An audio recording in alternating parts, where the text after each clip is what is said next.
A ver, chicos, hoy día Miss, ¿a dónde va a enviar las preguntas? voy a enviar, luego les muestro las preguntas al final de la explicación. Voy a enviar una hojita de PDF y también voy a ponerles acá para que ustedes puedan copiar, ¿ya? A ver. Este era el título que habíamos tratado. ¿Se acuerdan? Francisco Toledo y la organización del virreinato peruano. Organización, ¿no? Habíamos conversado este tema, ¿no? Ya habíamos resuelto todo lo relacionado sobre las visitas toledanas, la línea del tiempo, ¿no? Cómo habían sucedido las cosas, cómo era el trabajo, la mitad minera, ¿no? Cómo estaban los pueblos, ¿no?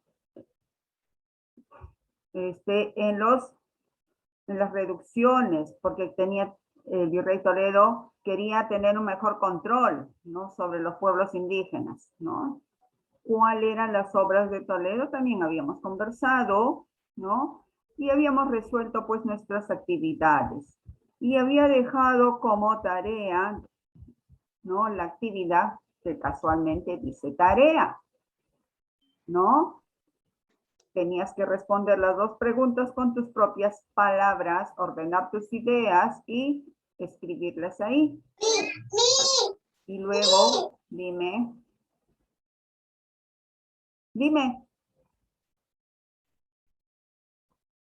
¿Ya? Y luego marcar las respuestas, ¿no es cierto?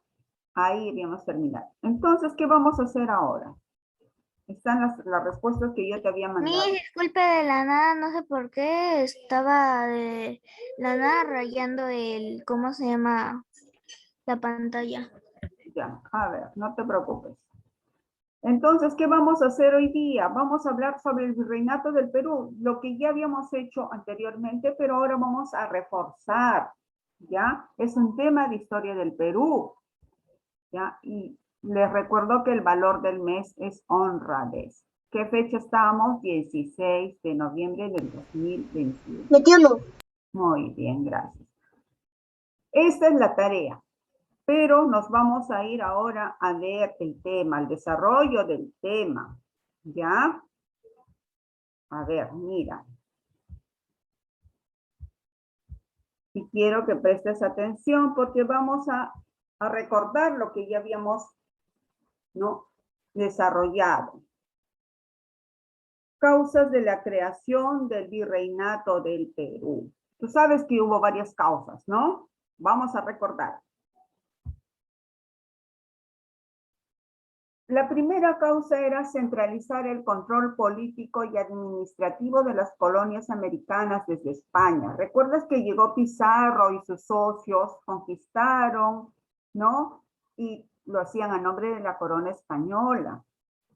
Pero no fue muy bien que digamos, entonces, ¿qué pensó el rey de España? Centralizar todo el control político y administrativo, porque el Tahuantinsuyo se convirtió en colonia, ¿ya? De España, ¿sí? ¿Y por qué surgieron conflictos? Porque había una ambición de la gran burguesía, aristocracia feudal y el clero católico español. Llegaron jesuitas al Tahuantinsuyo a evangelizar. ¿Recuerdas que conversamos?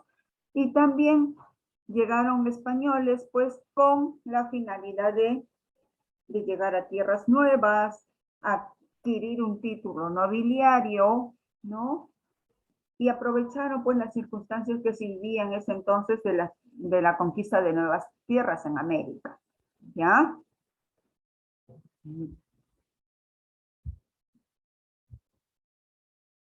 ¿Cuál fue la otra causa? El fracaso de los sistemas de gobierno caudillista, Nueva Castilla y Nueva Toledo. ¿Te acuerdas que Nueva Castilla era de quién? De Francisco. Francisco Pizarro. Francisco Pizarro. Nueva Toledo era de Diego de Almagro. Fracasó ese sistema de gobierno. ¿Por qué? Porque los dos se disputaban la capital del Tahuantinsuyo, que era el Cusco. Esa también fue una de las causas para crear el virreinato del Perú. ¿Ya? ¿Qué más sucedió? Mira el virreinato del Perú. Y hemos recordado las causas, los problemas, por qué suscitaron, ¿no? Entonces, ¿por qué el rey dijo mejor? Las colonias las forma un virreinato y se va a llamar el virreinato del Perú. Para evitar más conflictos, que se rebelaran contra la corona, que haya más derramamiento de sangre, tanto de españoles como de indígenas. Es por eso que decide el rey de España formar el virreinato del Perú. ¿Ya? Muy bien. A ver. ¿Qué era el virreinato? Fue un organismo situado en América del Sur, creado por la corona española. ¿En qué momento, en qué tiempo? Durante su dominio en el Nuevo Mundo. Así lo conocían América. Cuando descubren América le llaman el Nuevo Mundo, ¿ya? Y esto sucedió entre los siglos XVI y XIX. ¿Saben ese número? 19. Muy bien, 19. Casi 3, ¿no? 3 siglos que estuvimos bajo el dominio de los españoles X y X, ¿qué significa eso? como colonia de España. Mira, ese siglo te dice X y X, ¿qué significa eso? O sea, el número En romano. romanos, así se escribe en romanos, los siglos. Pero Entonces, ¿Qué significa el número XB? X es 10. XB palito, X palito, X. A ver, Que son la los X, romanos. a ver si me escuchas, X es el número 10, la V es 5 y la I en mayúscula es 1. ¿Ya? Así se escribe. 165. Sí. A ver, regresando a nuestro tema. El virreinato abarcó gran parte del territorio de Sudamérica, desde Panamá hasta Venezuela, Colombia, Ecuador, Perú, Bolivia, Argentina y Chile.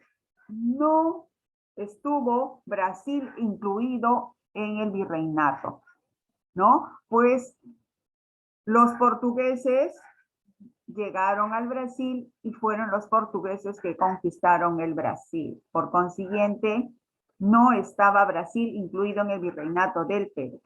¿Ya? ¿Qué más? Mira. ¿Cómo estaba organizado el virreinato? Vamos a ver cómo estaba. Habían clases que estaban organizadas, o la organización política, ¿ya?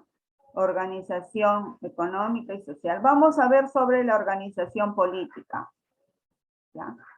A ver, ¿quiénes la conformaban la organización política? Las centrales. Habían dos, mira, centrales y locales. ¿Por qué le llamaban centrales? Porque es donde se concentraba todo el poder del virreinato. ¿Quién estaba a cargo? ¿Quién era el que mandaba? Era el rey de España. Era la máxima autoridad de España De España y tenía la facultad y también en las legislativa. colonias, ¿ya? Él tenía la facultad legislativa exclusiva. Él tenía la última palabra en cuanto a poder, ¿sí? Luego de él estaba el Consejo de Indias. De Indias. ¿No? ¿Te acuerdas que hablábamos sobre el Consejo de Indias que se creó para qué? Para llevar un mejor control acá en las colonias, en las tierras conquistadas, ¿no? Para que así también se mantenga el respeto hacia los indígenas, porque eso es lo que al final quería también el rey de España, ¿no? Que no hubiera maltrato en los indígenas, entonces formó el Consejo de Indias, ¿no? Era un organismo peninsular, ¿no? Que tenía a cargo todo lo relacionado al manejo político, administrativo y judicial, ¿sí? Tenemos luego las instituciones locales. ¿Quiénes eran? Aquellos que estaban en las colonias locales, acá. El que estaba a cargo era el virrey, nombrado por el rey, ¿ya? Que representaba al rey en las colonias, en los virreinatos. Llevaba, ¿no? La voz y el voto del rey en las colonias. Luego de él estaba ¿quién? Las audiencias. Su función principal era administrar justicia, ¿no? Y actuaba como asesor del virrey, ¿sí? ¿Ya? ¿Qué más? Los corregimientos eran divisiones administrativas y territoriales, ¿no? También tenían facultad política, administrativa y judicial en el territorio donde se encontraban, ¿sí? Las intendencias reemplazó o reemplaza a los corregimientos en otros lugares, ¿sí? Y los cabildos fue una institución de origen español. Tenía muchas atribuciones administrativas, ¿no? Esas fueron las instituciones. Las centrales, que era el rey en España, y el Consejo de Indias también, que estaba en España, y las locales eran lo que se desarrollaba y se cumplía aquí en el virreinato, ¿ya? Ivana, no te escucho, corazón. A ver, continuamos, ¿ya? Ya te expliqué. Este es el rey de España, su vestimenta muy diferente, ¿no? La organización económica. A ver, Buena animación. ¿cómo estaba organizado económicamente? Ya habíamos hablado, ¿no? A ver, esta organización estaba en función de los intereses de la monarquía hispánica, o sea, bajo los intereses del rey de España, ¿ya? Estoy hablando lo más fuerte que puedo. A ver, ¿qué más? ¿Cuáles eran las actividades económicas que se hacían en el virreinato? La principal era la minería, ¿ya? Fue la actividad preferente en el virreinato durante el siglo XVI hasta gran parte del siglo XVII, ¿no? Y justo para empezar a decaer en el siglo XVIII, ¿ya? También había otro régimen comercial. El comercio en el virreinato estuvo basado en el monopolio. ¿Y por qué monopolio? Porque decían que era netamente exclusivo del virreinato, ¿no? El comercio y también el mercantilismo, que eran las actividades que prevalecían en el virreinato. Y habían ciertos puertos nada más donde podían embarcar y desembarcar. Acuérdate que lo hacían también para protegerse de los asaltos de los piratas, ¿ya? Los obrajes. Los obrajes eran centros laborales de gran importancia dedicados a la manufactura de textiles. Obrajes es donde confeccionaban pues las telas, ¿no? ¿Para qué? Para hacer las vestimentas, y también la exportaban, la llevaban a otros lugares, ¿no? Y el monopolio ayudó a que esto se expandiera, pues, ¿no?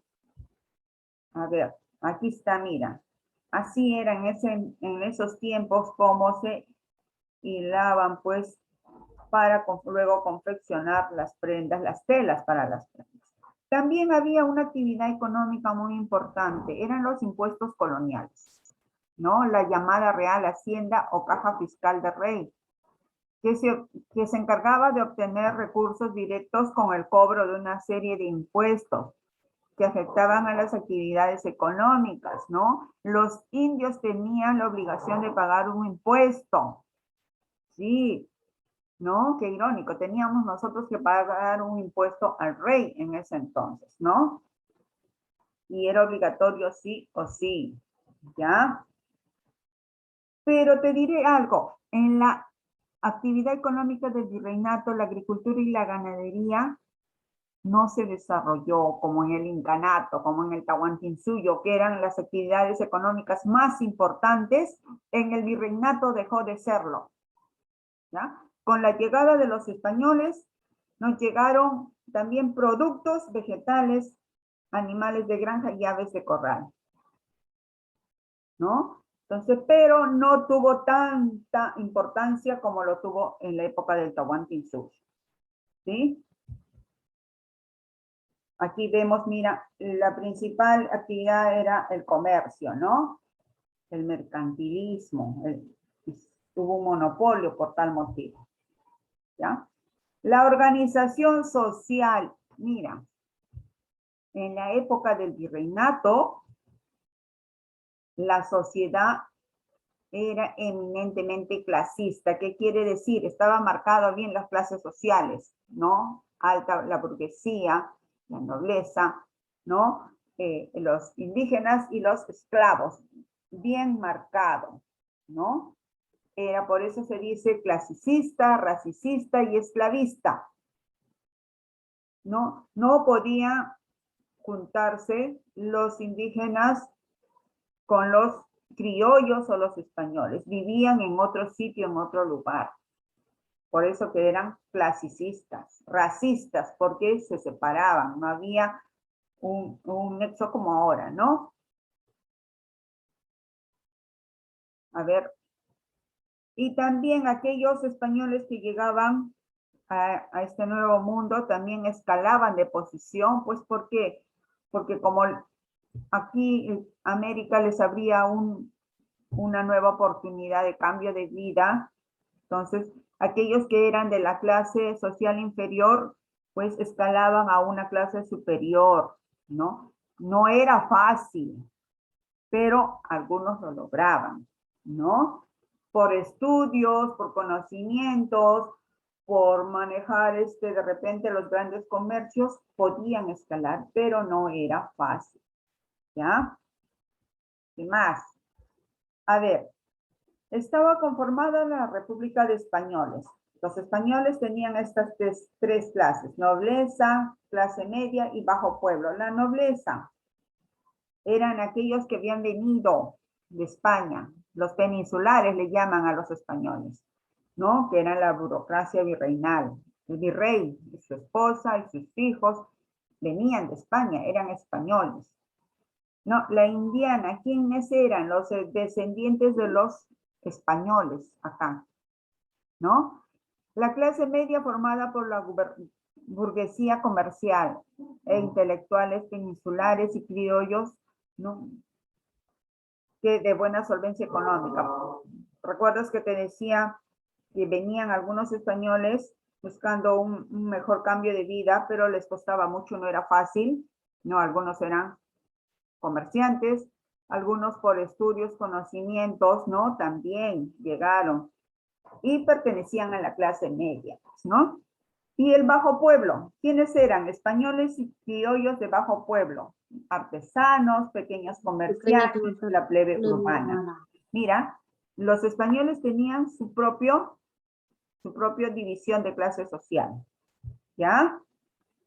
Y también había la República de Indios, la nobleza india y los indios comunes. ¿Quiénes eran de la nobleza india? Los descendientes directos de los incas, los caciques, los que eran los jefes de las comunidades. Y también había uno que le decían Barayacoco, el alcalde de los indios, ¿no? Los curacas, ¿no? Aquellos que podían de repente tener la representación de los indígenas frente a los españoles.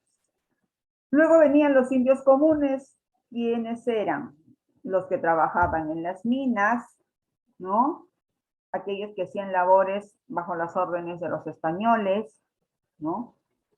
Por eso dice sector explotado, son la base del sistema, ¿no? Aquellos que trabajaban y también no pagaban su tributo, ¿ya? Aquí vemos, mira, la clase social, ¿no? Desde entonces, así se vestían los españoles, y aquí al otro lado vemos los indígenas. Qué gran diferencia en la forma de su ropa, de su vestimenta, ¿se dan cuenta?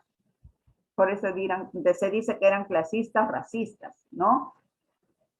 Las clases marginales, ¿quiénes eran? Eran los mestizos. Los mestizos eran hijos de un español y un indígena. Los negros, que eran los esclavos traídos del África, ¿no? Que ellos no tenían derecho a reclamar a nada, carecían de derecho. Luego venían los negros ladinos, que sabían el idioma español, los negros bozales, no sabían el idioma español, los negros y marros, los que se escapaban, los que huían porque ya estaban cansados de vivir como esclavos, ¿ya? Y luego venían las castas mixtas y el mestizaje, ¿no? Aquellos cruces raciales, dicen, ¿no? Blanco con la india salía el mestizo, el blanco con una negra salía el mulato, el negro con una india, la raza del sambo. Estos son los mestizajes, ¿no? Ya. La educación. ¿Cómo era la educación en el virreinato? Se dice que la educación en el virreinato estuvo sometida a los moldes europeos. ¿Y cómo era esa educación? Era de memorizarse todo lo que tenías que aprender de memoria. Luego venían la religiosidad, la rigurosidad y el clasicismo, ¿no? En esto destacaron mucho los jesuitas porque los jesuitas formaron grandes colegios, grandes universidades, ¿ya? Y mira, acá vemos, ¿no? Que se impartía la educación así en grupos sociales y generalmente recibían los de la clase alta o la nobleza, este tipo de educación, ¿no? La implantación de la educación siguió en el orden inverso, dice, al de la educación actual. Es decir, que primero se implantaba la educación superior, después el grado intermedio y por último la educación elemental. Así era antes la educación, ¿ya? Arte y cultura. También destacamos en arte y cultura. El arte durante el tiempo del virreinato fue exclusiva de los religiosos, ¿ya? En Lima, ¿no? Hubo un rol muy importante debido a su rápido crecimiento urbano. Lima empezó a crecer, ¿ya? Se empezaron a construir casonas, casas, y por ello, ¿no? Los grandes hacendados de la nobleza necesitaban pues decorar su casa, adornar con pinturas y esculturas, ¿ya? En pintura hubo mucha influencia española e italiana, ¿no? Se abrieron muchos talleres para enseñar las técnicas, ¿no? Española e italiana, ¿no? Y en base a eso surge la pintura mestiza, ¿ya? Y donde se desarrolla más en el Cusco, esta pintura, la pintura cusqueña, que es muy famosa, ¿no? Hasta la actualidad es muy valorada este tipo de pintura cusqueña. ¿Ves? Mira. Ahí está. En arquitectura también se desarrolló, ya, y donde se ve hasta la actualidad es en las iglesias, en los claustros, en las casas, en las mansiones señoriales, ¿no? En las fortalezas, en los cuarteles también se ve. Cuando tú vas al centro de Lima y tengas la oportunidad de ir por el Palacio de Gobierno, vas a ver este tipo de balcones. Este tipo de balcones. Y esto es desde la época colonial. ¿Ya? Esto es así que se desarrolló, ¿ya? ¿No le daba miedo a las personas? Sí, hay casonas hasta la actualidad. No solo en Lima, también en otros lugares del Perú, en Arequipa, en Cusco, en Ayacucho, hay. En el norte también. ¿Ya? La escultura fue también introducida por la iglesia, ¿no? Por los religiosos. Realizaron obras muy bonitas, ¿no? Y estaban tan hechas con delicadeza y minuciosidad, donde se ven los detalles, ¿no? Bien claros y precisos sobre por ejemplo, acá, el rostro, la forma de sus manos, era, ¿no? Bien trabajado, como ves, ¿ya? En literatura también hubo influencia renacentista e italiana. Surge la literatura mestiza, ¿no? ¿Quiénes son los representantes de la literatura de ese entonces? Es Hipólito Unanue, con su obra Marilis, e Inca Garcilaso de la Vega, los comentarios reales, él escribe, ¿no? Donde narra cómo fue su pueblo y todo eso. Es muy bonito esa obra. Si tienes la oportunidad de leer, hazlo, que es muy bonito, ¿ya? Aquí vemos al Inca, él se hace llamar así porque es descendiente de los indígenas, ¿no? Pero de padre español, pero él tuvo mucha influencia, pues, de los indígenas y se dedica, pues, a recopilar todo lo relacionado al Tahuantinsuyo y lo hace a través de sus comentarios reales. El teatro también estuvo a cargo de los jesuitas, ¿no? Los jesuitas fueron los primeros en inaugurar representaciones al aire libre. ¿Dónde lo hacían? En las plazuelas de San Pedro, acá en Lima, ¿no? Y ahí destacó una gran actriz, Micaela Villegas y Hurtado. Así se llamaba la señora, pero la conocemos a través de la historia como la Perricholi. ¿Han escuchado sobre la Perricholi? Ella vivía en el río. ¿Era la esposa del virrey Amat? Su amante, era la amante del virrey Amat, sí. ¿No? Ella era muy bonita, muy carismática, y el virrey se enamora. Y le ofrece un montón de cosas, ¿no? ¿Con qué? Con finalidad de que ella se enamore, pues, de él, ¿no? Pero ella, no sucumbe de repente, ante las cosas que le ofrecían, ¿no? Era una actriz muy jovencita, había mucha diferencia de edad entre el virrey Amat y ella. Y la conocen como la Perricholi, pues, ¿no?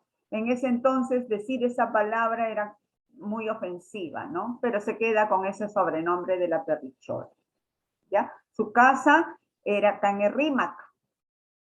Actualmente está la fábrica. ¿Ustedes conocen la fábrica donde se produce Inca-Cola? ¿Conocen? La Bacchus y Johnston. ¿Conocen? En el Rímac, en la Alameda. Ya, esa era su casa de la Perricholi.